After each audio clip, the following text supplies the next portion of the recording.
এটি তখন সাদা না রুফিন্ডি এর লেগে একটু ইয়া দেখা যায় এটি আবার রং করলে আবার এই জিনিসটা পুরোটা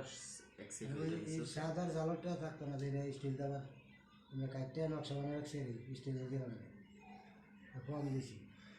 নকশাটা চাইলে মারি এরকম করলে কি এটা আবার মাইতে রাখতে এরকম দিলে এইভাবে ভিতরে যা আলোটা নাই আলো লাগে একটু আসে দেখা যায় আলো লাগিয়ে আর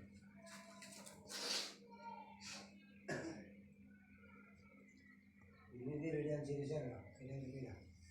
তারপরে বল দিয়ে আনছি আমি মোবাইল করেছি